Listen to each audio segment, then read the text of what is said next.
Hi friends, welcome back to my channel. आज मैं आप लोगों के साथ शेयर करने वाली हूँ सर्दी के स्पेशल रेसिपी मूली के पराठे।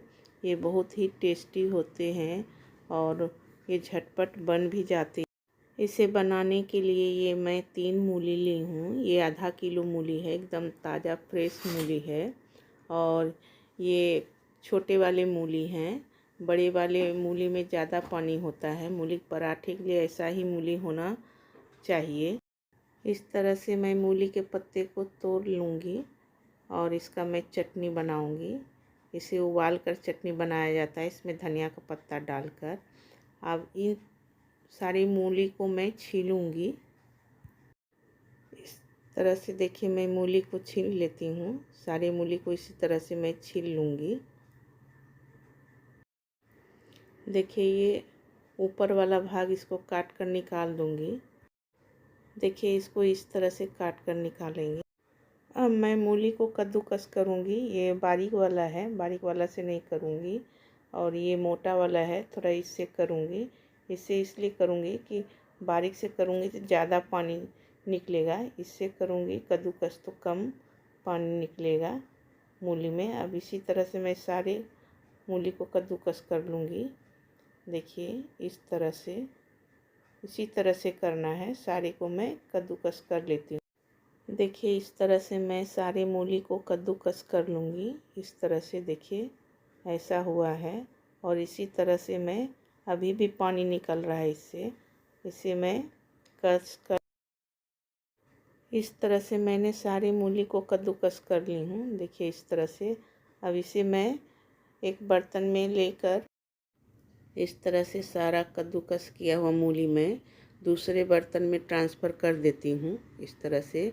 और इसमें थोड़ा नमक डालकर मैं 10 मिनट के लिए रेस्ट पर छोड़ दूँगी। ये रहा नमक। नमक मैं थोड़ा लगा के दूँगी क्योंकि मुझे इससे पानी निकालना है।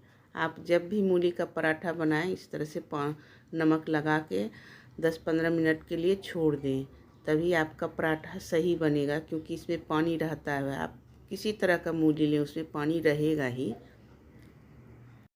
इसे ढक के मैं 10 मिनट के लिए रखी थी। देखिए, ये रहा मूली। देखिए कितना पानी निकल रहा है। आप इसे कपड़े में भी डालकर निचोड़ सकते हैं, लेकिन मैं थोड़ा थोड़ा करके ही निकाल रही हूँ इस तरह से। और पानी इसमें रहता है, आप किसी तरह से भी बनाए, इसमें पानी रहेगा ही रहेगा मूली में। इसी तरह से निचोड़ निचोड़ कर मैं सारे मूली से पानी निकाल लूँगी। और मूली में आप जिस भी तरह से बनाइए, मूली में पानी रहता ही है। देखिए, इतना सारा पानी निकला है मूली से। और ये रहा मूली का ये कद्दूकस किया हुआ। इसे मैं कम दिखने में लग रहा है, लेकिन इसको फैला लेंगे तो देखिए इस तरह से मूली को निकालना। और ये पानी जो है, इससे मैं आटा लगा लूँगी। और आटा में भी मूली का टेस्ट आ जाता है पानी से। अब इसमें मैं अदरक और हरी मिर्च को मैं कद्दूकस करके रखी थी, अब उसे भी इसमें डाल दूँगी। और इसमें ढेर सारा धनिया पत्ता डालूँगी इस तरह से देखिए। और डालने के बाद इसमें कुछ सूखा मसाला डालूँगी। सूखा मसाला में मैं थोड़ा हल्दी पाउडर दूँगी, थोड़ा आधा चम्मच धनिया पाउडर दूँगी और आधा चम्मच ही जीरा पाउडर दूँगी। और तीखा में मैं थोड़ा सा लाल मिर्च पाउडर दूँगी, क्योंकि मैं यहाँ पर हरी मिर्ची दी हूँ। आप यहाँ पर अपने अनुसार तीखा घटा बढ़ा सकते हैं।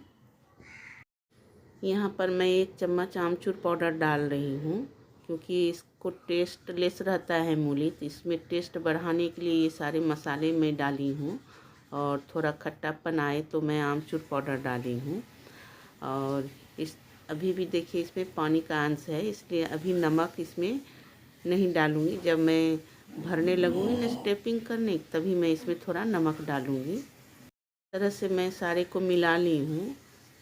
इस तरह से बढ़िया से मिला ली हूँ। अब इसमें थोड़ा सा मैं अजवाइन डालूँगी।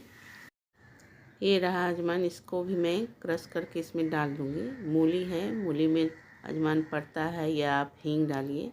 इस तरह से इसमें डालकर मिला लेती हूँ। ये मैं आटा ली हूँ।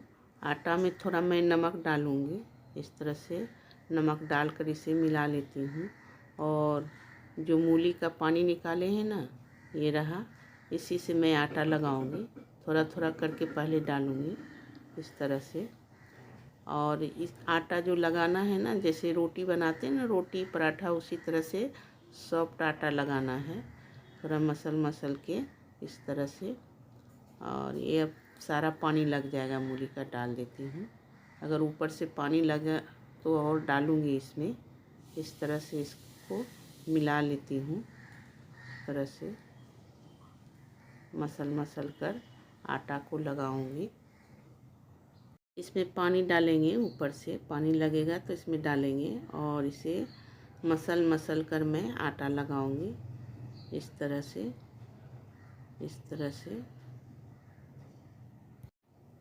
इस तरह से मैं मल मल के आटा को लगाई हूँ, एक सॉफ्ट डो बनाई हूँ। और इसे मैं 15 मिनट के लिए रेस्ट पर छोड़ दूँगी ताकि और सॉफ्ट हो जाए। इधर मैं गैस पर तवा चढ़ा दी हूँ, गैस को ऑन कर देती हूँ। और तवा गरम हो जाएगा तो मैं मूली का पराठा इस पर सेकूँगी। और अब इसमें मैं थोड़ा सा नमक डाल दूँगी। अपना टेस्ट कर लीजिएगा, क्योंकि नमक पहले दी थी, पानी निकाले थे तो उसमें नमक निकल गया था। अब अच्छे से मिला लेती हूँ इसको। इधर मैं 15 मिनट के लिए रेस्ट पर छोड़ी थी आटा। और ये रहा आटा, और उसका मैं लोई बना लेती हूँ। लोई बोलिए या पेड़ा, जो भी बोलिए, आप अपने अनुसार से बड़ा छोटा लोई बना सकते हैं। और इस तरह से गोल से घुमाएंगे और घुमाते हुए इसे कटोरी के तरह बनाएंगे। इस तरह से किनारे वाले भाग को पतला रखेंगे, बीच वाले भाग को मोटा रखेंगे। आटा थोड़ा सॉफ्ट हो गया है, इसे आटा लगा लेंगे। इस तरह से आटा, सूखा आटा लगाकर घुमाते हुए इसे एकदम पूरा कटोरी का आकार देंगे। इस तरह से किनारे के साइड पतला रखेंगे और पीछे साइड मोटा रहेगा। इस तरह से घुमाते हुए अब यहाँ पर मैं इसमें स्टेपिंग भरूंगी। देखिए इस तरह से हो गया है। अब यहाँ पर इसमें डालते हैं, थोड़ा ढेर सा डालते हैं। इसी तरह इसमें डालते हुए, घुमाते हुए, इस तरह से घुमाते घुमाते ही इसे बंद करेंगे। इस तरह से देखिए, इस तरह से बंद करेंगे।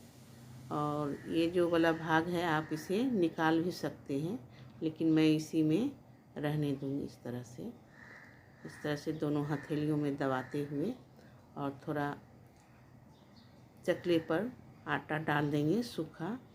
और सूखा आटा इसमें लपेट कर थोड़ा थोड़ा करके ऐसे दबाते हुए, ऐसे दबाने से क्या होगा, मेरा जो स्टेपिंग का मसाला है ना मूली का, वो सभी तरह फैल जाएगा। फैलाना है अब थोड़ा हाथ से, क्योंकि इसमें मूली में पानी बहुत ज़्यादा रहता है, इसे थोड़ा धीरे धीरे करके करना है। अब इसे रख के हल्का हाथ से बेलन इस पर घुमाऊंगी। इस तरह से घुमाते हुए, हाथ से घुमाते हुए इस पर बेलन चलाऊंगी। इस तरह से थोड़ा आटा लगाते हुए इसे मैं बेलूंगी। इस तरह से हल्के हाथ से चलाएंगे, क्योंकि आप जानते हैं कि मूली में बहुत पानी रहता है। इस तरह से चलाते हुए फैलाएंगे। इस तरह से मैंने पराठा को फैला ली हूँ। अब इसे मैं तावे पर डालूंगी।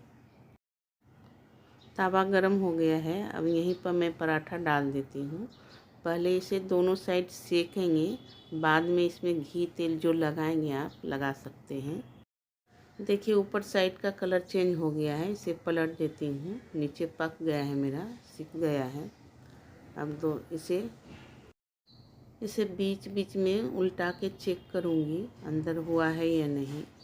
अब यहाँ पर मैं ऊपर में इसमें घी लगा देती हूँ। मैं घी में बना रही हूँ, आप तेल भी दे सकते हैं, सरसों तेल, रिफाइंड, जो कुछ भी हो। आप इस तरह से ऊपर में लगा देती हूँ। चेक करती हूँ पीछे साइड हो गया, इसे पलट देती हूँ इस तरह से। अब मैं ऊपर साइड भी इसमें घी लगा देती हूँ। इस तरह से चारों तरफ फैलाते हुए लगा देती हूँ। इस तरह से ये हो गया है अब मेरा पराठा। इस तरह से दोनों तरफ सिका गया है। अब इसे मैं पलट कर देती हूँ। देखिए इस तरह से हो गया और ये साइड भी मेरा हो गया है। एकदम करारी पराठा बना है इस तरह से। अब इसे मैं निकाल लेती हूँ। देखिए दोनों साइड से मेरा सिक गया है। अब इसे निकाल लेती हूँ। अब इसी तरह से मैं दूसरा बना के देखिए मैं निकट से दिखाती हूँ। दोनों साइड एकदम पक गया। फिर मैं दूसरा लोई ली हूँ और इसमें आटा में लगा लूँगी इस तरह से, क्योंकि आटा रहते रहते सॉफ्ट हो गया है तो उसमें सूखा आटा लगाकर उसी तरह से बनाऊँगी। किनारे पतला रखूँगी, बीच वाला भाग को मोटा। अब इसमें मैं स्टेपिंग भरूँगी थोड़ा लगा के इस तरह से घुमाते हुए, घुमाते घुमाते इसे बंद करूँगी। देखिए अब इसे मैं बंद कर देती हूँ इस तरह से। इसी तरह से बंद करना है ये, क्योंकि आप जब भी मूली में नमक डालेंगे ना तो वो पानी उसमें फिर से हो जाता है, इसलिए इसे रख के थोड़ा धीरे धीरे दबाएंगे इस तरह से। और इस तरह से दबाकर तभी मैं हल्के हाथ से फिर इस पर मैं चकले पर रख कर धीरे धीरे हाथ से फैलाऊंगी इस तरह से। अब हल्के हाथ से इस पर बेलन चलाऊंगी इस तरह से, आटा लगा लगा कर करूँगी। थोड़ा इसमें आटा लगता है सूखा हुआ तभी सही बनता है, तो नहीं तो ऐसे दबाएंगे तो इससे निकल जाएगा मेरा स्टफिंग। देखिए इस तरह से मैं फैला ली हूँ। इस तरह से मैं तवे पर दे दी हूँ। इसे घुमा घुमा कर मैं सेकूँगी इस तरह से। इसी तरह से मैं पराठे को घुमा घुमा के सेकूँगी और उलट कर भी देखूँगी दूसरे साइड सिका है कि नहीं इस तरह से। और अगर पीछे साइड सिक जाएगा तो ये हो गया है, पलट देती हूँ। अब यहाँ पर मैं अब ऊपर साइड में मैं घी लगाऊंगी इस तरह से। ये रहा, लगा देती हूँ इस तरह से। अब इसी तरह से मैं सारे पराठे को बना लूँगी। ये मूली के इस तरह से घी लगा दी हूँ। अब इसे मैं पलट दूँगी। देखिए इस तरह से दबा दबा के सेक लूँगी इस तरह से। इसी तरह से अब मैं सारे पराठे को बना लेती हूँ। ये भी हो गया है, इसे भी निकाल लेती हूँ। इस तरह से मैंने सारे मूली के पराठे बना ली हूँ। देखिए हर एक पराठे को मैं दोनों साइड से सेक ली हूँ। इस तरह से मेरा पराठा रेडी हो गया है और आप भी इस तरह से बनाइए पराठे। देखिए सारे पराठे को मैंने एकदम करारी पराठा बना है मेरा। आप भी इस तरह से पराठे बनाइए। अभी सीजन है मूली का, मार्केट में मूली आ रहा है और आप ज़रूर इस तरह से बनाइए, बहुत टेस्टी बनता है। अब इसे मैं प्लेट में सर्व करती हूँ। ये रहा प्लेट। अब मैं प्लेट में पराठा डालूँ। ये रहा पराठा, ये पराठा डालते जाऊँगी सारे पराठे को इस तरह से। पराठे देखिए इस तरह से सारे पराठे को मैं लगा लेती हूँ प्लेट में। आज मैं दही और चटनी के साथ सर्व करूँगी। ये रहा दही, ये रहा ग्रीन चटनी और ये रहा प्याज का सलाद। इसमें चाट मसाला और नींबू डाली हूँ और इस तरह से मेरा सर्व किए हूँ मूली के पराठे को। दही पर मैं थोड़ा सा भुना हुआ जीरा का पाउडर डाल देती हूँ और डाल देती हूँ काला नमक। इससे दही का टेस्ट बढ़ जाता है और मूली के पराठे के साथ खाने में भी। और ये रहा मेरा पूरा प्लेट मूली के पराठे के साथ दही और ग्रीन चटनी और प्याज की सलाद। इस तरह से आप भी बनाएं और इसके साथ आनंद लें। आपको मूली के पराठे की रेसिपी पसंद आई हो तो लाइक, सब्सक्राइब और शेयर करना ना भूलें।